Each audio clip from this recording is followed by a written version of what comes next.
ദൈവമേ, സ്വർഗ്ഗസ്ഥ പിതാവേ, ഈ അനുഗ്രഹീതമായ വലിയ വെള്ളിയാഴ്ച ദിവസം ഞങ്ങൾ ദൈവസന്നിധിയിൽ ഒരുമിച്ചുകൂടി അവിടുത്തെ ക്രൂശിലേക്ക് നോക്കുവാൻ അവിടുന്ന് ഞങ്ങളെ സഹായിക്കുന്നുവല്ലോ. ഇന്ന് ഞങ്ങൾ ചിന്തിക്കുന്ന വചനം ഞങ്ങളുടെ ജീവിതത്തിന് രൂപാന്തരവും ഞങ്ങളുടെ ജീവിതത്തിന് ആശ്വാസവും ക്രൂശിലൂടെ ലഭിച്ച രക്ഷാകരമായ അനുഭവങ്ങൾ പങ്കുവയ്ക്കുവാൻ അവിടുത്തെ പരിശുദ്ധാത്മാവിനാൽ ഞങ്ങളെ സഹായിക്കണം. തിരുസന്നിധിയിലായിരിക്കുന്ന ജനത്തോട് മനസ്സറിയണമേ. വാസ്തവമായി അങ്ങയെ ദർശിക്കുവാൻ ഇന്നത്തെ വചന ചിന്തയിലൂടെ തങ്ങളെ തന്നെ ദൈവകരങ്ങളിൽ സമർപ്പിക്കുവാൻ യേശു ഞങ്ങൾക്ക് വേണ്ടി ചെയ്ത മഹത്യാഗത്തിന്റെ മുമ്പിൽ വിനയപ്പെടുവാൻ അനുദപിച്ച് ദൈവസന്നിധിയിൽ വിനയമുള്ള ഹൃദയം രൂപപ്പെടുത്തി സർവശക്തനായ ദൈവത്തെ മഹത്വീകരിക്കാൻ ദൈവമേ അവിടുന്ന് ഞങ്ങളെ സഹായിക്കണം. അടിയനെയും ക്രൂശിന്റെ മറവിൽ വഹിച്ചു കൊള്ളണമേ. ഞങ്ങളിൽ ഒരുമിച്ച് ചിന്തിക്കുന്ന വചനങ്ങൾ ആത്മീയമായി ഞങ്ങൾ ശക്തി പ്രാപിച്ചുകൊണ്ട് സർവശക്തനായ ദൈവത്തിന് മഹത്വം കരയറ്റുവാൻ പരിശുദ്ധാത്മാവെ അവിടുന്ന് സഹായിക്കണം. അടിയന്റെ മേലും ഈ പ്രിയജനത്തിന്റെ മേലും അവിടുത്തെ ആത്മാവിനെ പകരണമേ. അന്ധകാര ശക്തികൾ മേൽ ജയമെടുത്ത് അവിടുത്തെ പരിശുദ്ധാത്മാവിന്റെ കൃപ വ്യാപരിക്കട്ടെ. യേശു ക്രിസ്തുവിൻ ധന്യമുള്ള നാമത്തിൽ തന്നെ ആമേൻ. എല്ലാവരും ഇരിക്കും. ദൈവത്തിന്റെ അതിപരിശുദ്ധ നാമം വാഴ്ത്തപ്പെടുമാറാകട്ടെ. അനുഗ്രഹീതമായ ലോകമാനവ ജനതയുടെ വീണ്ടെടുപ്പിന്റെ ദിവസമായ ഈ വലിയ വെള്ളിയാഴ്ച ദിവസം സർവശക്തനായ ദൈവത്തിന്റെ സന്നിധിയിൽ നന്ദിയോടുകൂടെ കടന്നു വരുവാൻ സർവശക്തനായ ദൈവം നമ്മെ സഹായിച്ചിരിക്കുകയാണ്. പ്രിയമുള്ളവരെ, ആ വലിയവനാകുന്ന ദൈവത്തിന് നമുക്ക് മഹത്വം കരയട്ടെ. ലോക ക്രൈസ്തവ സഭ ഇന്ന് ഈ വലിയ വെള്ളിയാഴ്ച ആരാധിച്ച് ദൈവത്തെ മഹത്വീകരിക്കുമ്പോൾ നാമും അതിന്റെ ഭാഗമായി ഇന്ന് ദൈവസന്നിധിയിലായിരിക്കുകയാണ്. വലിയ വെള്ളിയാഴ്ച ദിവസം കൂടുതലായി നമ്മുടെ ശ്രദ്ധ ആകർഷിക്കുന്നത് യേശുവിന്റെ ക്രൂശിത രൂപമാണ്. ക്രൂശ് കഷ്ടപ്പെടുന്ന മാനവ ജനതയുടെ പ്രതീകമാണ്. നമുക്ക് മുന്നമേ കഷ്ടം സഹിച്ച കർത്താവായ യേശു തമ്പുരാൻ, ആ യേശു തമ്പുരാന്റെ തിരുമുഖത്തേക്ക് നമ്മുടെ കണ്ണുകളെ ഉയർത്തുവാനാണ് ഈ അനുഗ്രഹിക്കപ്പെട്ട ദിവസം നാം ദൈവസന്നിധിയിലായിരിക്കുന്നത്. നാം പാപികൾ ആയിരിക്കുമ്പോൾ തന്നെ നമുക്ക് വേണ്ടി യാഗമായി തീർന്ന് നമുക്ക് നിത്യജീവനും സ്വർഗീയവാസവും സർവശക്തനാകുന്ന ദൈവം നേടി നൽകുകയാണ് ചെയ്തത്. നമുക്ക് എന്ന് പറയുമ്പോൾ ഈ ഭൂമിയിൽ ഇതുവരെയും ജനിച്ച് ഇനിയും ജനിക്കുവാനുള്ള സകല ജനത്തിനു വേണ്ടിയാണ്. എന്നാൽ ഇത് പലപ്പോഴും കർത്താവായ യേശുവിന്റെ കഷ്ടാനുഭവങ്ങളും യേശുവിന്റെ ക്രൂശീകരണവും അതിനോടനുബന്ധിച്ച് ദൈവജനതയ്ക്ക് നൽകിയിരിക്കുന്നതായ വീണ്ടെടുപ്പിന്റെ അനുഭവങ്ങൾ പലപ്പോഴും നാം സ്വകാര്യവൽക്കരിക്കപ്പെടുന്നുവോ എന്നുള്ളതായ ഒരു ചോദ്യം ഞാൻ നിങ്ങളുടെ മുന്നിൽ വെക്കുകയാണ്. സർവജനത്തിന് ഉണ്ടാകുവാനുള്ള മഹാസന്തോഷം എന്നാണ് യേശുവിന്റെ ജനനത്തിങ്കിൽ മാലാഖമാർ ആർത്തത്. അപ്പോൾ ഈ ഭൂമിയിൽ ജനിച്ചതും ഇനി ജനിക്കുവാൻ പോകുന്നതുമായ സകല ജനത്തിന്റെയും വീണ്ടെടുപ്പിന്റെ ദിവസമാണ് പ്രിയമുള്ളവരെ ഈ വലിയ വെള്ളിയാഴ്ച എന്ന് പറയുന്നത്.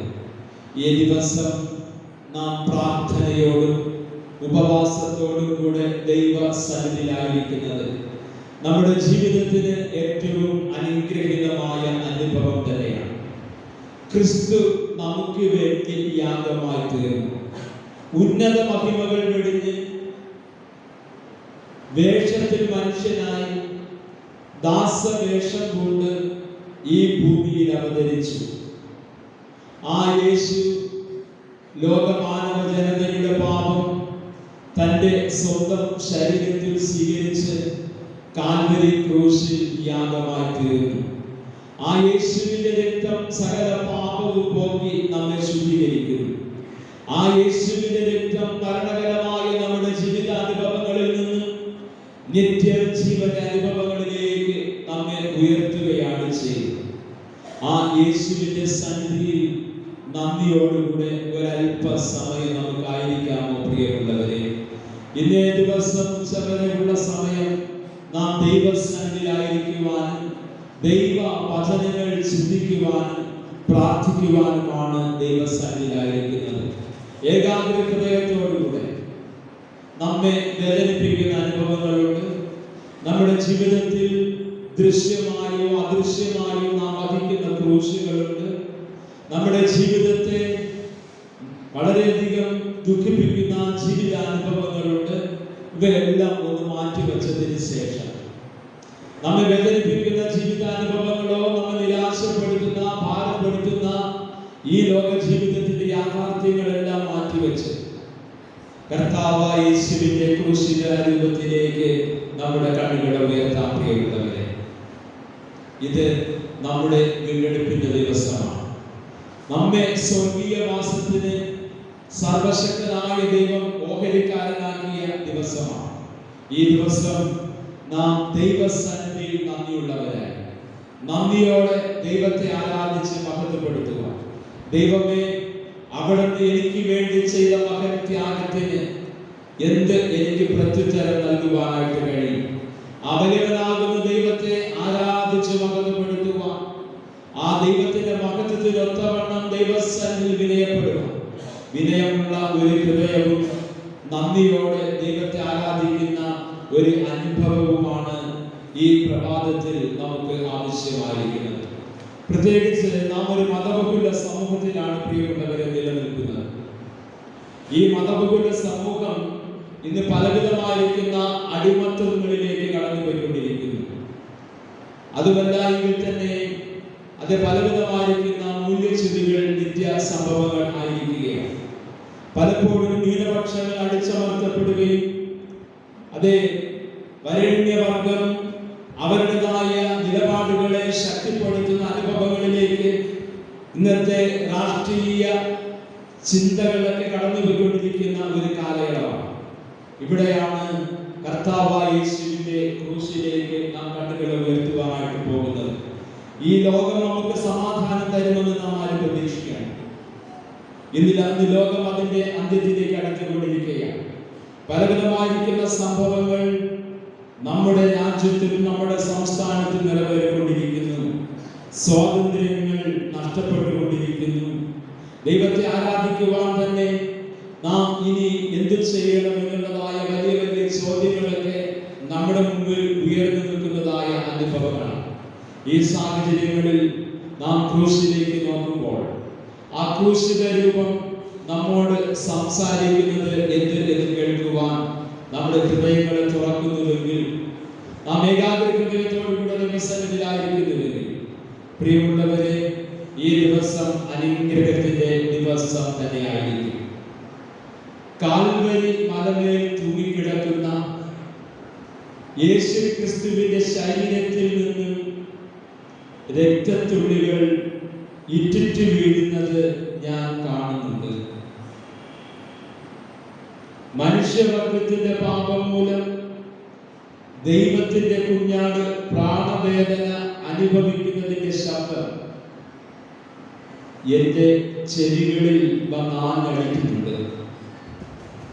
ഈ പ്രാണവേദനയും ക്രൂശ് മരണവും എനിക്ക് ലോകമാനവ ജനതയ്ക്ക് വേണ്ടിയാണ് എന്നാകുന്നു സത്യ വേദപുസ്തകം നമ്മെ പഠിപ്പിക്കുന്നത്.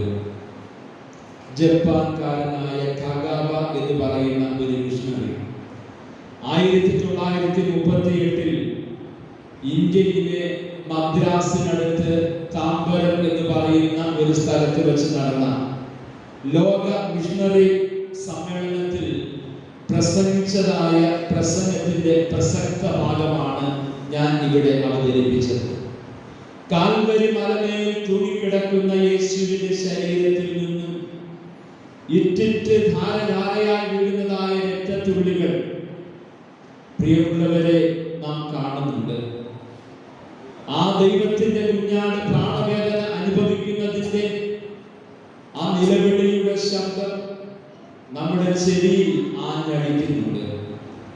ഇത് എനിക്കും ലോക മാനവ ജനതയ്ക്കും വേണ്ടിയാണ് എന്നുള്ള കാര്യം നാം വിസ്മരിക്കരുത്. പ്രിയമുള്ളവരെ, ദൈവസ്നേഹത്തിന്റെ മഹത്തായ പ്രദർശനമാണ് കാൽവരി ക്രൂശിലായിരിക്കുന്ന യേശു ക്രിസ്തുവിലൂടെ നമുക്ക് ദർശിക്കുവാനായിട്ട് കഴിയുന്നത്. ഈ ലോകത്ത് അനേകം അവതാരങ്ങളെ കുറിച്ച് പറയുന്നുണ്ട്. അനേക മതങ്ങളും മതഗ്രന്ഥങ്ങളും ദൈവത്തിന്റെ പ്രതിപുരുഷന്മാരായി ഈ ഭൂമിയിൽ അവതരിച്ച അനേകരുടെ അവതാരങ്ങളെ കുറിച്ച് പറയുമ്പോൾ അത് ദൈവസ്നേഹത്തിന്റെ മഹത്തായ പ്രദർശനം, അതിന്റെ പൂർണ്ണ രൂപത്തിൽ നമുക്ക് വെളിപ്പെടുത്തി തന്നത് നമ്മുടെ കർത്താവും രക്ഷിതാവുമായ യേശു ക്രിസ്തു തന്നെയാണ്. അതിന്റെ പൂർണ്ണ രൂപം നമുക്ക് ദർശിക്കുവാനായിട്ട് കഴിയുന്നത് കാൽവരി ക്രൂശിൽ തന്നെയാണ്. സ്നേഹപ്രവാഹമായ ദൈവം യേശു ക്രിസ്തുവിലൂടെ തന്റെ സ്നേഹം പ്രദർശിപ്പിച്ച വീണ്ടെടുപ്പിന്റെ അനുഭവം സകല മാനവരാശിക്ക് ഉറപ്പുവരുത്തുന്നതായ ആഴവും അർത്ഥപൂർണവുമായ ഒരു അനുഭവമാണ് വലിയ വെള്ളിയാഴ്ച ക്രൂശിലേക്ക് നോക്കുന്ന ഏതൊരു വിശ്വാസിയുടെയും ഹൃദയത്തിലേക്ക് കടന്നു വരുന്നത്. പ്രിയമുള്ളവരെ, ഇതൊരു ദുഃഖ വെള്ളിയാഴ്ചയല്ല, പിന്നെയോ ഒരു വീണ്ടെടുപ്പിന്റെ ദിവസമാണ്, അല്ലെങ്കിൽ ദൈവത്താൽ അനുഗ്രഹിക്കപ്പെട്ടതായ ഒരു വലിയ വെള്ളിയാഴ്ച ദിവസം. എല്ലാ മതങ്ങളും ഒരു യാഗത്തെ കുറിച്ച് പറയുന്നുവെങ്കിലും എന്നാൽ ലോകത്തിന്റെ പാപത്തിന് പരിഹാരമായി തീരുന്ന കാൽവരി ക്രൂശിലെ പരമമായ യാഗം, ആ യാഗമാണ് ദൈവ സ്നേഹത്തിന്റെ ഏറ്റവും മൂർത്തിമത് ഭാവമായി ഈ ലോകത്ത് നമുക്ക് കാണുവാനായിട്ട് കഴിയുന്നത്. ആ യേശുവിലൂടെയാണ് ഈ ഭൂമിക്ക് രക്ഷ സംജാതമായത്. അതുകൊണ്ടാണ് ദൈവത്തിന്റെ വചനം പഠിപ്പിക്കുന്നത്, മറ്റൊരുത്തരിലും രക്ഷയില്ല, നാം രക്ഷിക്കപ്പെടുക ആകാശത്തിന്റെ കീഴിൽ ഭൂമിക്ക് മീതെ നൽകപ്പെട്ട വേറെ ഒരു നാമവും ഇല്ല എന്നുള്ളതാണ്. കർത്താവായ യേശു ക്രിസ്തുവിന്റെ നിരപരാധിത്വവും ന്യായാധിപന്മാരുടെ ഭീരുത്വവും പരാതിക്കാരുടെ യേശുവിനോടുള്ള ശത്രുതയും കൂടിയായപ്പോൾ നീതിയും ധർമ്മവും അനീതിക്കും അധർമ്മത്തിനും വഴിമാറുന്നതാണ് യേശുവിന്റെ ക്രൂശീകരണത്തിലൂടെ നമുക്ക് മനസ്സിലാക്കുവാനായിട്ട് കഴിയുന്നത്.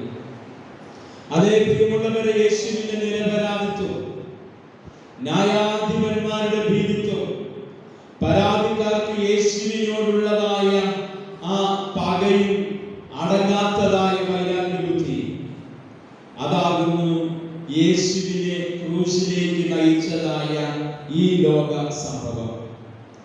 ജനങ്ങളെ പ്രീതിപ്പെടുത്തുവാൻ പീലാത്തോസ് യേശു ക്രിസ്തുവിനെ ക്രൂശിക്കേണ്ടതിന് പച്ചക്കൊടി കാണിക്കുന്നതായിട്ട് നമുക്ക് അവിടെ കാണുവാനായിട്ട് കഴിയും. പീലാത്തോസിനെ സംബന്ധിച്ചിടത്തോളം യേശുവിന്റെ നിരപരാധിത്വം ബോധ്യപ്പെട്ടതായ ഒരു ന്യായാധിപനായിരുന്നു.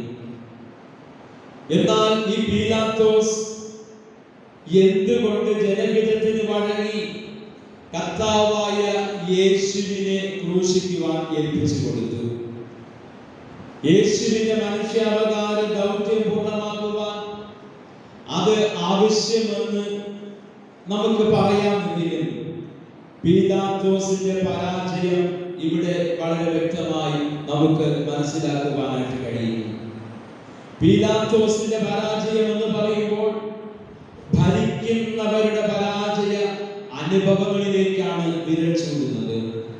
ഇവിടെ പൊതുവെ യഹൂദന്മാർക്ക് ഇഷ്ടമില്ലാതിരുന്ന ഒരു ന്യായാധിപതിയായിരുന്നു പീലാത്തോസ്. അതുകൊണ്ട് തന്നെ പീലാത്തോസ് യഹൂദന്മാരുടെ പ്രീതി സമ്പാദിക്കുവാനായിട്ട് യേശുവിനെ ബലിയാടാക്കുന്നു, എന്ന് ഈ ഭാഗം വായിക്കുമ്പോൾ നമുക്ക് മനസ്സിലാക്കുവാനായിട്ട് കഴിയും. ആധുനിക രാഷ്ട്രീയ സാഹചര്യങ്ങളും ഇതിൽ നിന്നും ഒട്ടും വിഭിന്നമല്ല. ഇന്ന് പലരുടെയും പ്രീതി സമ്പാദിക്കുന്നതിന് വേണ്ടി പ്രിയമുള്ളവരെ നാം കണ്ണും കാതും ഉണർന്ന് ചിന്തിക്കേണ്ടതായ ദിവസങ്ങളാണ്. അനേകർ പ്രീതി സമ്പാദിക്കുന്നതിന് വേണ്ടി ഇന്ന് ഇറങ്ങിത്തിരിച്ചിരിക്കുന്നു. അതേ പുതിയ പുതിയ രക്ഷകരായി നമ്മെ രക്ഷിക്കാമെന്ന് വാക്കുകൾ നൽകുന്നു. പീലാത്തോസിനെ പോലെ ഭരണരംഗങ്ങളിൽ പരാജയം സംഭവിച്ചവർ ഇന്ന് ജനതയുടെ പ്രീതി നേടുന്നതിന് വേണ്ടി ഇറങ്ങിത്തിരിച്ചിരിക്കുന്നത് പോലെ നമ്മുടെ പീലാത്തോസും ഒരു ഭരണരംഗത്തിന്റെ പരാജയമായി അവശേഷിക്കുകയാണ് ചെയ്യുന്നത്. ഇവിടെ ഒരു രാത്രിയിൽ 3 ന്യായാസനങ്ങളിൽ 4 പ്രാവശ്യം നമ്മുടെ അരുമരക്ഷകനായ യേശുവിനെ നിസ്തരിച്ചു. പ്രിയമുള്ളവരെ, ഒരേ ഒരു രാത്രിയിൽ 3 ന്യായാസനങ്ങളിൽ 4 പ്രാവശ്യം മാറി മാറി യേശുവിനെ വിസ്തരിച്ചിട്ടും യേശുവിൽ ഒരു കുറ്റവും ചുമത്തുവാൻ അന്നത്തെ അധികാരവർഗത്തിന് കഴിഞ്ഞില്ല എന്ന് വേദപുസ്തകം നമ്മെ പഠിപ്പിക്കുകയാണ്. അതെ, ഒരു കുറ്റവും യേശുവിൽ കണ്ടില്ല എങ്കിലും അന്നത്തെ ജനത്തെ പ്രീതിപ്പെടുത്തുവാൻ, അതായത് പൊതുജനത്തിന്റെ താല്പര്യത്തിനനുസരിച്ച് യേശുവിനെ ചമ്മട്ടി കൊണ്ട് അടുപ്പിക്കുവാനായിട്ട് പീലാത്തോസ് കൽപ്പന കൊടുക്കുകയാണ്. ഒരു കുറ്റവും യേശുവിന്റെ മേൽ നിലനിൽക്കുന്നില്ല എന്ന് മനസ്സിലാക്കി യേശുവിനെ ചമ്മട്ടി കൊണ്ട് അടുപ്പിച്ച് വിട്ടേക്കാമെന്ന് കരുതിയതായ പീലാത്തോസിനും അവിടെ പരാജയം സമ്മതിക്കേണ്ടതായിട്ട് വരുന്നുണ്ട്. ഇവിടെ യഹൂദന്മാർ ഇതിലൊന്നും തൃപ്തിപ്പെടുന്നില്ല എന്ന് മനസ്സിലാക്കിയപ്പോൾ അവരുടെ ഇഷ്ടത്തിന് യേശുവിനെ ഏൽപ്പിച്ചു കൊടുക്കുകയാണ് ചെയ്തത്. ഇവിടെ മറ്റൊരു രാഷ്ട്രീയ വശം കൂടെ ഉണ്ട്. അതേ പ്രിയമുള്ളവരെ, പെസഹ പെരുന്നാൾ തോറും അതേ അവർ ഒരു വ്യക്തിയെ മോചിപ്പിക്കുക പതിവായിരുന്നു. അങ്ങനെ യേശുവിനെ മോചിപ്പിക്കാമെന്ന് പീലാത്തോസ് ആഗ്രഹിച്ചെങ്കിലും കുലപാതകയും നിഷ്ഠൂരനുമായിരിക്കുന്ന ബറബ്ബാസിനെ വേണമെന്നാണ് ജനം അന്നവിടെ ആർത്ത് അട്ടഹസിച്ചത്. ഈ കാലഘട്ടത്തിലും അതല്ലയോ സംഭവിച്ചുകൊണ്ടിരിക്കുന്നത്. പലപ്പോഴും നീതിയും ന്യായവും ക്രൂശിക്കപ്പെടുകയും അധർമ്മങ്ങൾ ഇന്ന് സമൂഹത്തിൽ നിലനിൽക്കുകയും ചെയ്യുന്നതായ സാഹചര്യങ്ങളാണ്. ഈ സാഹചര്യങ്ങളിൽ പെസഹ പെരുന്നാളിന് ചെയ്യുന്നത് പോലെ നീതിമാനും നിർദോഷിയുമായ യേശുവിനെ ക്രൂശിക്കുവാനായി അവർ കൽപ്പന കൊടുക്കുകയാണ് ചെയ്തത്. ഇവിടെ നാം മനസ്സിലാക്കേണ്ട ആധുനിക ലോകത്തിന്റെ ഒരു നേർചിത്രം നമുക്കിവിടെ ദർശിക്കുവാനായിട്ട് കഴിയും. പ്രിയമുള്ളവരെ, സാമൂഹ്യ ജീവിതത്തിൽ ഭരണവൃത്തങ്ങളുടെ പരാജയത്തിന്റെ പ്രതിനിധിയാണ് പീലാത്തോസ് എന്ന് ഞാൻ പറഞ്ഞല്ലോ. ഇവിടെ ഈ ആധുനിക കാലഘട്ടങ്ങളിലും ഇന്ന് മനുഷ്യന്റെ സംരക്ഷകരാകേണ്ട രാഷ്ട്രീയം എത്തി നിൽക്കുന്നതായ സാഹചര്യങ്ങളെ കുറിച്ച് നാം ചിന്തിക്കേണ്ടതായിട്ടുണ്ട്. വ്യക്തിപരമായ നിലനിൽപ്പിന് വേണ്ടി ആരെയും കുരുതി കഴിക്കുവാൻ ധൈര്യപ്പെടുന്ന അധികാരവർഗം, മനസ്സാക്ഷിയുടെ ശബ്ദത്തെ അവഗണിച്ച് സമ്മർദ്ദത്തിന് വഴിപ്പെട്ട് അനീതി മാത്രം പ്രവർത്തിക്കുന്ന അധികാരവർഗം, വാക്കുകളിൽ നീതി തുളുമ്പിയാലും അനീതി മാത്രം പ്രവർത്തിക്കുന്നതായ സാഹചര്യങ്ങൾ, ഇതെല്ലാം കർത്താവായ യേശുവിന്റെ കാലഘട്ടത്തിലുള്ള ഒരു അനുഭവം മാത്രമല്ല, അതിന്നും ശക്തി പ്രാപിച്ച് നമ്മുടെ സമൂഹത്തിന് മുമ്പിൽ വലിയ വലിയ ചോദ്യങ്ങൾ ഉയർത്തുകയാണ്. വ്യക്തിപരമായ നിലനിൽപ്പുകൾക്ക് വേണ്ടി, അഥവാ സ്വന്തം നിലനിൽപ്പിന് വേണ്ടി ആരെയും കുരുതി കഴിക്കുവാൻ ധൈര്യപ്പെടുന്നവർ, മനസ്സാക്ഷിയുടെ ശബ്ദത്തെ അവഗണിച്ചുകൊണ്ട് സമ്മർദ്ദങ്ങൾക്ക് വഴിപ്പെട്ട് നീതി നടപ്പിലാകാതെ അനീതി പ്രവർത്തിക്കുന്നതായ ഒരു അനുഭവം. പ്രിയമുള്ളവരെ, ഇന്ന് രാഷ്ട്രീയ രംഗങ്ങളിൽ നാം കണ്ടുകൊണ്ടിരിക്കുന്നത് വാക്കുകളിൽ നീതി തുളുമ്പിയാലും അനീതി മാത്രം പ്രവർത്തിക്കുന്നതായ അനുഭവങ്ങളാണ്. ഇതെല്ലാം ഇന്നത്തെ രാഷ്ട്രീയത്തിന്റെ നേർചിത്രങ്ങളാണ്. ഇത് കർത്താവായ യേശുവിന്റെ കാലഘട്ടത്തിലും ഒരു യാഥാർത്ഥ്യമായിരുന്നു എന്നുള്ള കാര്യം നാം മറന്നു പോകരുത്. ഇവിടെ നാം മനസ്സിലാക്കേണ്ടതായ ഒരു യാഥാർത്ഥ്യമുണ്ട് പ്രിയമുള്ളവരെ. രാഷ്ട്രീയത്തിന്റെയും മതത്തിന്റെയും അവിശുദ്ധ ബന്ധങ്ങൾ എവിടെ നിലനിൽക്കുന്നുവോ അവിടെ അരാജകത്വം നിലനിൽക്കുന്നു എന്നുള്ള കാര്യം മറന്നു പോകരുത്. രാഷ്ട്രീയത്തിന്റെയും മതത്തിന്റെയും അവിശുദ്ധ കൂട്ടുകെട്ടുകൾ കർത്താവായ യേശുവിനെ ക്രൂശിക്കുന്നതിന് കാരണമായി തീർന്നു. അതേ പ്രിയമുള്ളവരെ, ഈ കാലഘട്ടത്തിലും അനേകർ ക്രൂശിലേറുന്നതായിട്ട് നമുക്ക് മനസ്സിലാക്കുവാനായിട്ട് കഴിയുന്നു. മത ന്യൂനപക്ഷങ്ങൾ ക്രൂശിക്കപ്പെട്ടുകൊണ്ടിരിക്കുന്ന കാലങ്ങൾ, മണിപ്പൂർ തുടങ്ങിയതായ സംസ്ഥാനങ്ങളിൽ അത് സ്ത്രീത്വത്തിന് പോലും ഒരു വിലയും കൊടുക്കാതെ അനേകരെ നിഷ്കരണം ക്രൂശിക്കുന്നതായ അനുഭവങ്ങൾ, ഇത് രാഷ്ട്രീയത്തിന്റെയും മതത്തിന്റെയും അവിശുദ്ധ ബന്ധത്തിന്റെ പരിണത ഫലങ്ങളാണ്. രാഷ്ട്രീയവും മതവും എവിടെയെല്ലാം അവിശുദ്ധ ബന്ധങ്ങളിൽ ഏർപ്പെടുന്നുവോ അവിടെ സാധാരണക്കാരന്റെ നിലനിൽപ്പ് ചോദ്യം ചെയ്യപ്പെടുന്ന അനുഭവങ്ങളാണ്. ന്യൂനപക്ഷങ്ങൾ നിലനിൽപ്പിന് വേണ്ടി നിലവിളിക്കുന്ന സാഹചര്യങ്ങൾ, അനേകർ തങ്ങളുടെ മാനം കാക്കുന്നതിന് വേണ്ടി നിലവിളിക്കുന്നതായ സാഹചര്യങ്ങൾ. പ്രിയമുള്ളവരെ, നമ്മുടെ ജീവിതവും ഇതിൽ നിന്നും വിഭിന്നമല്ല എന്നുള്ള കാര്യം മറന്നു പോകരുത്. രാഷ്ട്രീയവും മതവും ഒരു വിശുദ്ധ ബന്ധത്തിലൂടെ ജനത്തിന്റെ സംരക്ഷകരായി നിലനിൽക്കുമ്പോഴാണ് എല്ലാ ജനത്തിനും സമാധാനത്തോടും നീതിയോടും കൂടെ വസിക്കുവാനായിട്ട് കഴിയുന്നത്. എവിടെയെല്ലാം മതവും രാഷ്ട്രീയവും അവിശുദ്ധ ബന്ധങ്ങളിൽ ഏർപ്പെടുന്നുവോ അവിടെയെല്ലാം മനുഷ്യന്റെ നിലനിൽപ്പ് ചോദ്യം ചെയ്യപ്പെടുന്ന അനുഭവങ്ങളാണ്. അത് ഭൂരിപക്ഷം ന്യൂനപക്ഷങ്ങളെ അടിച്ചമർത്തുന്ന അനുഭവങ്ങളായിരിക്കും എന്നുള്ള കാര്യം മറന്നു പോകരുത്. ഇവിടെ കർത്താവായ യേശുവിന്റെ ക്രൂശിത രൂപത്തിലേക്ക് നമുക്ക് മടങ്ങി വരാം. യേശു നമുക്ക് വേണ്ടി ഏക യാഗമായി തീർന്നു എന്ന് വചനം പഠിപ്പിക്കുകയാണ്. പ്രിയമുള്ളവരെ, യേശു നമുക്ക് വേണ്ടി ഏക യാഗമായി തീർന്നു. ഏക മനുഷ്യനാൽ പാപവും പാപത്താൽ മരണവും ഈ ഭൂമിയിൽ സംഭവിച്ചതായിട്ട് വചനം നമ്മെ പഠിപ്പിക്കുകയാണ്. പാപത്തിന്റെ ശമ്പളമായിരിക്കുന്ന മരണത്തിൽ നിന്നും മനുഷ്യനെ നിത്യജീവനിലേക്ക് നയിക്കുവാൻ ഒരു പാപപരിഹാരയാഗം അനിവാര്യമായി തീർന്നു. ഈ പാപപരിഹാരയാഗത്തെ കുറിച്ച് സത്യവേദ പുസ്തകത്തിൽ മാത്രമല്ല മറ്റ് പല മതഗ്രന്ഥങ്ങളിലും നമുക്കത് വായിക്കുവാനായിട്ട് കഴിയും. പ്രിയമുള്ളവരെ, യാഗം പാപത്തിന് പരിഹാരമായി തീരുന്ന അനുഭവങ്ങളാണ്. എന്നാൽ പഴയ നിയമം അനുസരിച്ച് യാഗങ്ങൾ നിരന്തരം നടത്തിയാലും അവയ്ക്ക് പാപങ്ങളെ പരിഹരിക്കുവാനുള്ള കഴിവ് ഇല്ല എന്ന് എബ്രായർക്കെഴുതിയ ലേഖനം 10-ാം അധ്യായത്തിന്റെ 11-ാം വാക്യം നമ്മൾ പഠിപ്പിക്കുന്നു. എന്നാൽ എബ്രായർക്കെഴുതിയ ലേഖനം 10-ാം അധ്യായത്തിന്റെ 12-ാം വാക്യം, അതുകൊണ്ട് യേശു പാപപരിഹാരത്തിനുള്ള ഏകയാഗമായി തീർന്നു. പ്രിയമുള്ളവരെ, ഈ ലോകത്ത് ജനിച്ച സകല മനുഷ്യർക്കും പാപപരിഹാരത്തിനുള്ള ഏകയാഗമാണ് കാൽവരി ക്രൂശിലേക്ക് നോക്കുമ്പോൾ നമുക്ക് കാണുവാനായിട്ട് കഴിയുന്നത്.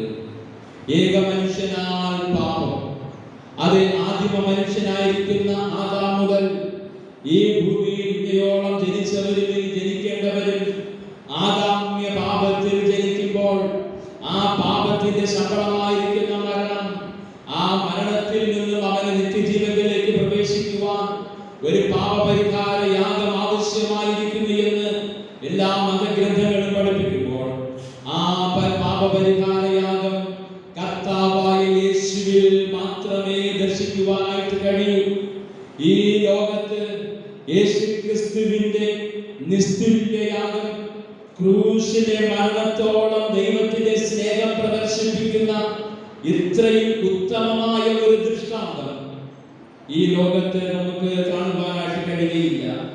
അതുകൊണ്ട് തന്നെ കേൾക്കുന്ന പ്രിയമുള്ളവരെ, മറ്റൊരുത്തനിലും രക്ഷയില്ല.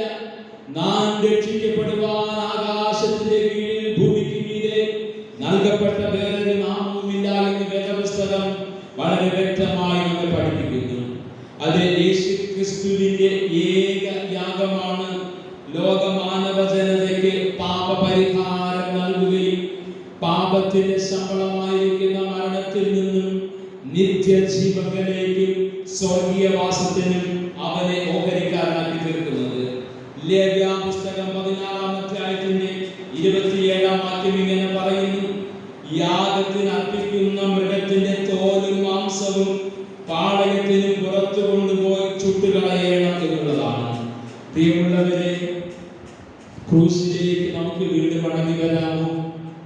ആ ക്രൂശിലേക്ക് നമ്മുടെ കണ്ണുകൾ ഉയർത്തുമ്പോൾ തലയിൽ മുൾക്കിരീടം ധരിച്ചവനായി, മുഖത്ത് അടിയേറ്റവനായി, മുഖത്ത് കാർക്കിച്ചു തുപ്പുന്ന തുപ്പലുമായി, ചമ്മട്ടി കൊണ്ട് അടിയേറ്റവനായി, രക്തം വാർന്നൊലിക്കുന്ന ശരീരവുമായി ഇതാ യെരൂശലേമിന്റെ തെരുവീഥികളിലൂടെ ക്രൂശും വഹിച്ചുകൊണ്ട് നമ്മുടെ അരുമരക്ഷകനായ കർത്താവായ യേശു തമ്പുരാൻ നിന്ദിതനും പുറന്തള്ളപ്പെട്ടവരുമായി പാളയത്തിന് പുറത്ത് തലയോടണമെന്ന് പറയുന്ന സ്ഥലത്തേക്ക് യേശു ക്രൂശുമായി നടക്കുകയാണ്. ഇവിടെ പാപപരിഹാര യാഗത്തിന് ഉപയോഗിക്കുന്ന മൃഗത്തിന്റെ മാംസം പാളയത്തിന് പുറത്തു കൊണ്ടുപോയി അതിനെ ചുട്ടുകളയണം എന്നാകുന്നു വേദപുസ്തകം ന്യായപ്രമാണം അനുശാസിക്കുന്നത്.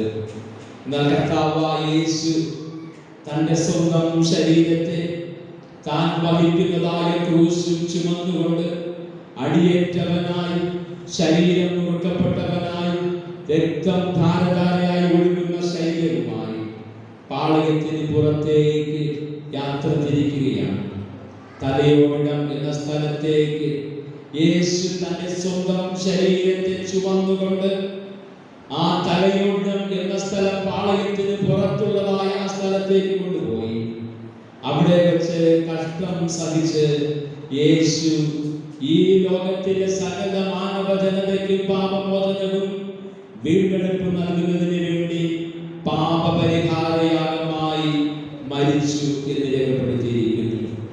കൊസുൽക്കോ കൊയാമ എന്ന് പറയുന്ന ജപ്പാൻ വേദശാസ്ത്രജ്ഞൻ പറയുന്നത്, യേശു പാളയത്തിന് പുറത്ത് പാവപ്പെട്ടവരും വേദന അനുഭവിക്കുന്നവരും തിരസ്കരിക്കപ്പെട്ടതുമായ ജനത്തെ നോക്കി അവർക്കായി മരിച്ചു എന്നുള്ളതാണ്.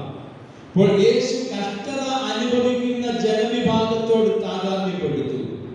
അത് വേദന അനുഭവിക്കുന്ന ജനത്തിന്റെ വേദന സ്വയം ശരീരത്തിൽ സ്വീകരിച്ചുകൊണ്ട് അവരെ നോക്കി അവർക്ക് വേണ്ടി മരിച്ചു എന്നുള്ളതാണ്.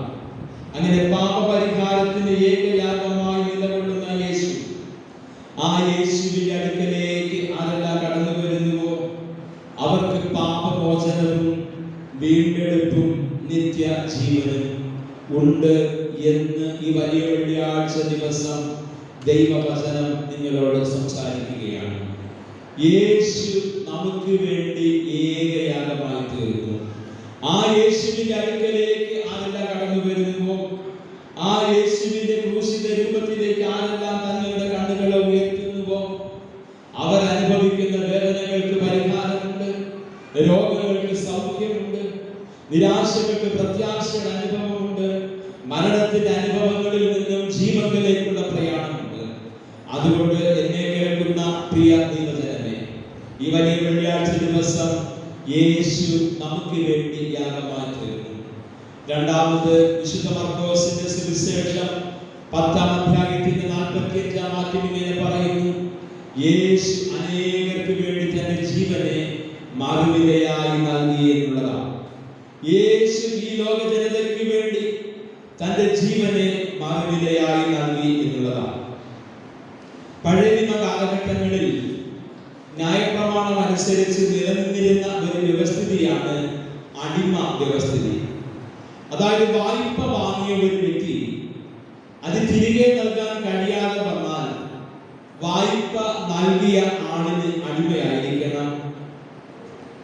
എന്നാൽ ഈ വായ്പ കടം വീട്ടുമ്പോൾ മാത്രമേ ഈ അടിമയ്ക്ക് സ്വാതന്ത്ര്യം ലഭ്യമാകുമായിരുന്നു. ഇത് ന്യായപ്രമാണത്തിന്റെ നിയമമാണ്.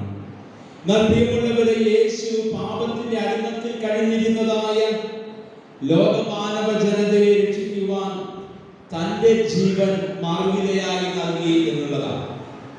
അപ്പോൾ യേശു അനേകർക്ക് വേണ്ടി തന്റെ ജീവനെ മറുവിലയായി നൽകിയതായ ഒരു ദൈവം.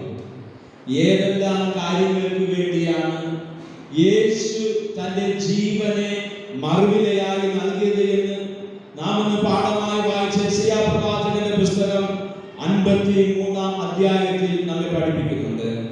യെശയ്യാ പ്രവചനം 53-ാം അധ്യായത്തിന്റെ 4-ാം വാക്യം മുതൽ വായിക്കുമ്പോൾ, നമ്മുടെ രോഗങ്ങളെ അവൻ വഹിച്ചു, നമ്മുടെ വേദനകളെ അവൻ ചുമന്നു, എല്ലാവരുടെയും പാപം അഥവാ എല്ലാവരുടെയും അകൃത്യം അവൻ ചുമന്നു എന്ന് അവിടെ രേഖപ്പെടുത്തിയിരിക്കുകയാണ്.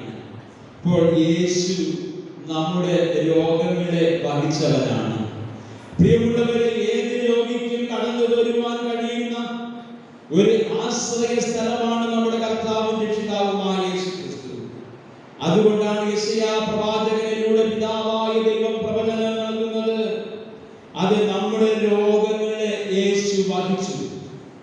നിന്റെ രോഗം ഏത് തന്നെയായാലും നീ യേശുവിന്റെ അടുക്കലേക്ക് കടന്നു വരുന്നുവെങ്കിൽ നിന്റെ രോഗങ്ങളെ യേശു വഹിക്കും. നിനക്ക് സൗഖ്യം നൽകും. ആരോഗ്യത്തോടെ നിനക്ക് ജീവിക്കുവാനുള്ളതായ അനുഭവങ്ങൾ ദൈവം നൽകും. കഠിന വേദന അനുഭവിച്ചുകൊണ്ട് രോഗങ്ങളെ കടിച്ചമർത്തി ജീവിക്കുന്ന ദൈവജനമേ, ഈ കർത്താവായ യേശുവിനെ നിനക്ക് സമീപിക്കുവാനായിട്ട് കഴിയുമോ? ഈ യേശു നിന്റെ രോഗങ്ങളെ വഹിച്ചവനാണ്. ആ യേശുവിന്റെ അടുക്കൽ നീ കടന്നു വരുന്നുവെങ്കിൽ ഏത് രോഗമായാലും, മാറാവ്യാധിയായാലും, സഹിക്കുവാൻ കഴിയാത്ത വേദനകളായാലും അവിടെ നിനക്ക് സൗഖ്യമുണ്ട് എന്നുള്ളതാണ്. പ്രിയമുള്ളവരെ, എല്ലാവരുടെയും പാപം യേശുവിന്റെ മേൽ ചുമത്തുകയാണ്. അത് ഏത് കഠിന പാപിക്കും പാപമോചനം ലഭിക്കുന്ന ഏക ആശ്രയം കർത്താവായ യേശുവാണ്. യേശുവിന്റെ അടുക്കലേക്ക് ആരെല്ലാം കടന്നു വരുന്നുവോ, എത്ര കഠിന പാപം ചെയ്ത വ്യക്തിയായാലും നിനക്ക് യേശുവിന്റെ സന്നിധിയിൽ പാപത്തിന് പരിഹാരമുണ്ട്. അത് ദൈവത്തിന്റെ വചനം പഠിപ്പിക്കുന്നു. നിന്റെ പാപം എത്ര കടും ചുവപ്പായാലും ഹിമം പോലെ വെളുക്കും, രക്താംബരം പോലെ ചുവപ്പായിരുന്നാലും അത് പഞ്ഞി പോലെ ആയിത്തീരും. നീ കാൽവരി ക്രൂശിൽ ശരണപ്പെടുന്നുവെങ്കിൽ അത് യേശുവിനെ നോക്കി അന്നത്തെ ലോകം പറഞ്ഞു, ആ ലോകത്തിന്റെ പാപം ചുമക്കുന്ന ദൈവത്തിന്റെ കുഞ്ഞാണ്. ഈ ലോകത്തിന്റെ പാപം ചുമക്കുവാൻ ഈ ഭൂമിയിൽ അവതരിച്ച കർത്താവായ യേശു ഉന്നത മഹിമകൾ വെടിഞ്ഞ് തന്റെ പിതാവിനോടൊപ്പമുള്ള സമത്വം ആഗ്രഹിക്കാതെ ഈ ഭൂമിയിൽ അവതരിച്ച് ദാസവേഷം കൊണ്ട് മനുഷ്യനായി ഈ ഭൂമിയിൽ അവതരിച്ച ക്രിസ്തു എന്റെയും നിങ്ങളുടെയും പാപത്തിന് പരിഹാരമായി കാൽവരി ക്രൂശിൽ യാഗമായി തീരുകയാണ്. ആ യേശുവിന്റെ രക്തം സകല പാപവും പോക്കി നമ്മെ ശുദ്ധീകരിക്കുന്നു എന്ന് വചനം പഠിപ്പിക്കുന്നു. പ്രിയമുള്ളവരെ, മറ്റൊരു തരത്തിലും രക്ഷയില്ല. യേശുവിന്റെ രക്തം സകല പാപവും പോക്കി നമ്മെ വീണ്ടെടുക്കുന്നു എന്ന് ദൈവത്തിന്റെ വചനം പഠിപ്പിക്കുമ്പോൾ, ഏത് വിധത്തിലും പാപികളായി തീർന്നവർക്ക് പാപത്തിന് പരിഹാരം ഈ കർത്താവായ യേശുവിന്റെ സന്നിധിയിൽ മാത്രമേ ഉള്ളൂ എന്ന് അത് ദൈവത്തിന്റെ വചനം വളരെ വ്യക്തമായി നമ്മെ പഠിപ്പിക്കുന്നു. പ്രിയമുള്ളവരെ, നമ്മുടെ വേദനകളെ അവൻ ചുമന്നു എന്ന് വേദപുസ്തകം നമ്മെ പഠിപ്പിക്കുകയാണ്. എത്ര കഠിന വേദന അനുഭവിക്കുന്നവർക്ക് ആശ്രയകേന്ദ്രമായിരിക്കുന്ന യേശുവിലേക്ക് തങ്ങളുടെ കണ്ണുകളെ ഉയർത്തുവാനായിട്ട് കഴിഞ്ഞാൽ, പ്രിയമുള്ളവരെ, അധ്വാനിക്കുന്നവരും ഭാരം ചുമക്കുന്നവരുമായുള്ളവരെ എല്ലാവരും എന്റെ അടുക്കൽ വരുവിൻ, ഞാൻ നിങ്ങളെ ആശ്വസിപ്പിക്കാമെന്ന് പറഞ്ഞത് കർത്താവായ യേശു തമ്പുരാൻ മാത്രമേ ഉള്ളൂ. നമ്മുടെ വേദനകളെ അവൻ വഹിച്ചു, നമ്മുടെ ഭാരങ്ങളെ അവൻ ചുമന്നു. അതെ, അത് കാൽവരി ക്രൂശിൽ നമുക്ക് വളരെ വ്യക്തമായി ദർശിക്കുവാനായിട്ട് കഴിയുന്ന അനുഭവമാണ്. ഈ ആധുനിക കാലഘട്ടത്തിൽ പലവിധമായിരിക്കുന്ന രോഗങ്ങൾ കടിമപ്പെട്ട് വേദനിക്കുന്ന ശരീരത്തോടുകൂടെ ആയിരിക്കുന്ന ദൈവജനമേ, പലവിധമായിരിക്കുന്ന വേദനകൾ, പലവിധമായിരിക്കുന്ന പ്രശ്നങ്ങൾ, അറിഞ്ഞോ അറിയാതെയോ സംഭവിച്ചു പോയതായ കഠിനമേറെ വേദനകൾ അനുഭവിക്കുന്ന സാഹചര്യങ്ങളായിരിക്കുന്നവർക്ക് ഈ വേദനകൾക്ക് ആശ്വാസം സർവശക്തനായ ദൈവമാണ് എന്ന് ദൈവത്തിന്റെ വചനം പഠിപ്പിക്കുന്നു. വളരെ കഠിനമായി അധ്വാനിച്ച് ഭാരം ചുമക്കുന്ന ഒരു ജനസമൂഹം, എല്ലാ കാലഘട്ടത്തിലും സമൂഹത്തിന്റെ അടിസ്ഥാന ഘടകമായിരിക്കുന്ന അധ്വാനിക്കുന്ന ജനവിഭാഗം, ഒരു നേരത്തെ വിശപ്പടക്കുന്നതിന് വേണ്ടി, തങ്ങളുടെ മക്കളെ ഒന്ന് പോഷിപ്പിക്കുന്നതിന് വേണ്ടി, ഒന്ന് സമാധാനത്തോടെ ജീവിക്കുവാനായി വളരെ അടിമത്തം അനുഭവിച്ചുകൊണ്ട് കഠിനമായി അധ്വാനിച്ച് വേദനകളും ഭാരങ്ങളും ചുമക്കുന്ന ജനത്തിന് ആശ്വാസം നൽകുവാനാണ് കർത്താവായ യേശു കാൽവരി ക്രൂശിൽ യാഗമായി തീർന്നത്. അതെ, അനേകർക്ക് വേണ്ടി യേശു തന്റെ ജീവനെ ബലിയായി നൽകിയെന്ന് ദൈവത്തിന്റെ വചനം നമ്മെ പഠിപ്പിക്കുന്നു. മൂന്നാമതായിട്ട്, യേശുവിന്റെ യാഗം സർവ്വജനത്തിനും വീണ്ടെടുപ്പിന് പര്യാപ്തമായ ഒരു യാഗമാണ്. ഈ ലോകത്ത് അനേകം അവതാരങ്ങളെയും അവതാര പുരുഷാരങ്ങളെ കുറിച്ച് പല ഗ്രന്ഥങ്ങളും നമ്മെ പഠിപ്പിക്കുമ്പോൾ പവിത്രനും നിർദോഷിയും നിർമ്മലനും പാപരഹിതനും സ്വർഗത്തെക്കാൾ ഉന്നതനും മഹാപുരോഹിതനുമായ പരിശുദ്ധനുമായ യേശുവിന്റെ രക്തം സകല പാപവും പോക്കി നമ്മെ ശുദ്ധീകരിക്കുന്നു എന്ന് വചനം നമ്മെ പഠിപ്പിക്കുന്നു. പ്രിയമുള്ളവരെ, നമുക്ക് രക്ഷ നൽകുവാൻ കാൽവരി ക്രൂശിൽ യാഗമായി തീർന്ന ആ കർത്താവായ യേശുവിന്റെ രക്തം സകല പാപവും പോക്കി നമ്മെ ശുദ്ധീകരിക്കുന്നു. യേശു ക്രിസ്ത്യാനികളുടെ ദൈവമല്ല. പ്രിയമുള്ളവരെ, നമുക്ക് ആ ബോധ്യം ഉണ്ടായിരിക്കണം. കർത്താവായ യേശു ക്രിസ്ത്യാനികളുടെ മാത്രം ദൈവമല്ല, സർവ്വജനത്തിനും ഉണ്ടാകുവാനുള്ള മഹാസന്തോഷമായി ഈ ഭൂമിയിൽ അവതരിച്ച കർത്താവായ യേശു തമ്പുരാൻ കാൽവരി ക്രൂശിൽ മൂന്നാണികളിന്മേൽ തൂങ്ങിക്കിടക്കുകയാണ്. ആ യേശുവിന്റെ ശരീരത്തിൽ നിന്നും ഇറ്റിറ്റ് വീഴുന്നതായ ആ രക്തത്തുള്ളികൾ, അതെ, സകല ജനത്തിനും പാപപരിഹാരത്തിന് മതിയാകുന്ന യാഗമാണ് അവിടെ അർപ്പിക്കപ്പെടുന്നത്. അങ്ങനെ ഈ ലോകത്ത് ജനിച്ചതായ സകല ജനത്തിനും, ഇനി ജനിക്കുവാൻ പോകുന്ന സകല ജനത്തിനും പാപപരിഹാര യാഗമായി ഒരിക്കലായി കർത്താവായ യേശു കാൽവരി ക്രൂശിൽ യാഗമായി തീർന്നു. ലോകത്തിന്റെ പാപം ചുമന്നെടുക്കുന്ന കർത്താവായ യേശുവിനെയാണ് നമുക്കവിടെ കണ്ടെത്തുവാനായിട്ട് കഴിയുന്നത്. എല്ലാ മതങ്ങൾക്കും എല്ലാ മതസംഹിതകൾക്കും അപ്പുറമായി ഈ ലോകത്തിന്റെ വീണ്ടെടുപ്പിനായി പാപപരിഹാര യാഗമായി കാൽവരി ക്രൂശിൽ യാഗമായി തീർന്ന യേശു, ആ യേശുവിന്റെ രക്തം സകല പാപവും പോക്കി നമ്മെ ശുദ്ധീകരിക്കും. അതേ പ്രിയമുള്ളവരെ, മറ്റൊരുത്തനും രക്ഷയില്ല. നാം രക്ഷിക്കപ്പെടുവാൻ ആകാശത്തിന്റെ കീഴിൽ ഭൂമിക്ക് മീതെ നൽകപ്പെട്ട വേറെ ഒരു നാമവുമില്ല. ആ യേശുവിന്റെ നാമം സകല നാമങ്ങൾക്ക് മേലായ നാമം. ആ യേശുവിന്റെ നാമം, അതേ, സർവ നാമങ്ങൾക്ക് മേലായ നാമം. ആ യേശുവിന്റെ ക്രൂശിലേക്ക് നമുക്ക് നോക്കാമോ? അതേ പ്രിയമുള്ളവരെ, കാൽവരി മലമേൽ തൂങ്ങിക്കിടക്കുന്ന യേശുവിന്റെ ശരീരത്തിൽ നിന്നും രക്തത്തുള്ളികൾ ഇറ്റിറ്റ് വീഴുന്നത് ഞാൻ കാണുന്നുണ്ട്.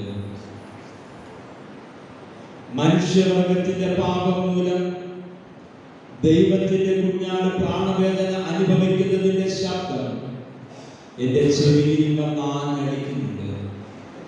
ഈ പ്രാണവേദനയും ക്രൂശ് മരണവും എനിക്ക് വേണ്ടിയാണ്. എനിക്ക് വേണ്ടി എന്ന് പറയുമ്പോൾ ഞാൻ പ്രതിനിധാനം ചെയ്യുന്ന ഈ ലോകത്തിലെ സകല മനുഷ്യവർഗത്തിനും വേണ്ടിയാണ്. ലോകമാനവ ജനതയുടെ പാപം സ്വന്തം ശരീരത്തിൽ സ്വീകരിച്ച് കാൽവരി ക്രൂശിൽ യാഗമായി തീർന്ന് നമുക്ക് നിത്യജീവൻ നേടിത്തന്ന ആ ആ യേശുവിന്റെ സന്നിധിയിൽ നമുക്ക് വിനയപ്പെടാമോ? ആ ക്രൂശിനെ മുൻനിർത്തി നമ്മുടെ ജീവിതം നയിക്കാമോ? ആ യേശുവിന്റെ അനുഗ്രഹങ്ങൾ പ്രാപിക്കുവാൻ ദൈവം തന്റെ പരിശുദ്ധാത്മാവിനാൽ നമ്മെ ഓരോരുത്തരെയും വഴി നടത്തുമാറാകട്ടെ. ആമേൻ. നമുക്ക് ഒരു നിമിഷം പ്രാർത്ഥിക്കാം.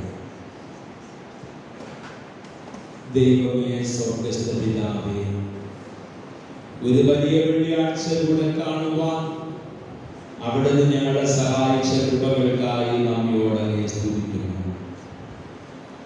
ഈ അനുഗ്രഹിക്കപ്പെട്ട ദിവസം ഈ പരിശുദ്ധാലയത്തിലായിരുന്നുകൊണ്ട് അവിടുത്തെ ക്രൂശിലേക്ക് ഞങ്ങളുടെ കണ്ണുകൾ ഉയർത്തുവാൻ അവിടുന്ന് സഹായിച്ചു.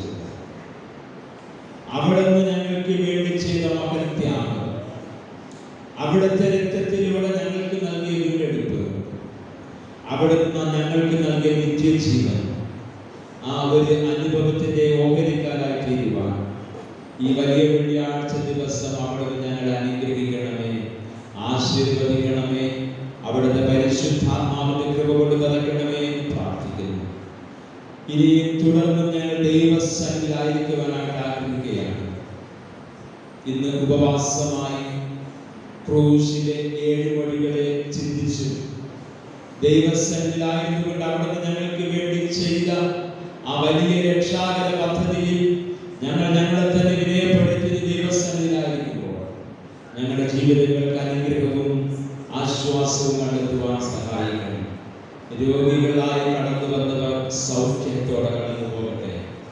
നിരാശയോടെ കടന്നു വന്നവർ പ്രത്യാശയോടെ കടന്നു പോകട്ടെ. വേദനിക്കുന്ന ഹൃദയത്തോടെ കടന്നു വന്നവർ യേശു എന്നോട് കൂടെ കൊണ്ടുവന്ന ആശ്വാസത്തിന്റെ അനുഭവത്തോടെ കടന്നു പോകട്ടെ. ജീവിതത്തിൽ പുറന്തള്ളപ്പെട്ടതായ അനുഭവങ്ങളിൽ വേദനിക്കുന്നതായ അനുഭവത്തോടെ എനിക്ക് ആരുമില്ല എന്ന് പറയുന്ന ജീവിത സാഹചര്യങ്ങളിലൂടെ ഏകാന്തതകൾ അനുഭവിക്കുന്നവർ അങ്ങയോടുകൂടെ കടന്നു പോകുവാൻ ദൈവമേ അവിടുന്ന് സഹായിക്കണം. ഞങ്ങൾ ഇന്ന് തിരുസന്നിധിയിലായിരിക്കുന്നത് ഇതാ സഹോദരങ്ങളെ ഒരുമിച്ച് വസിക്കുന്നത് എത്ര ശുഭവും മനോഹരവുമെന്ന ആത്മീയ ദർശനം അവിടുന്ന് ഞങ്ങൾക്ക് നൽകി ഞങ്ങളെ അനുഗ്രഹിച്ച് ശക്തീകരിച്ചാൽ തുടർന്ന് ദൈവകൃപ വ്യാപരിക്കട്ടെ. യേശുക്രിസ്തുവിൻ ധന്യമുള്ള നാമത്തിൽ തന്നെ ആമേൻ.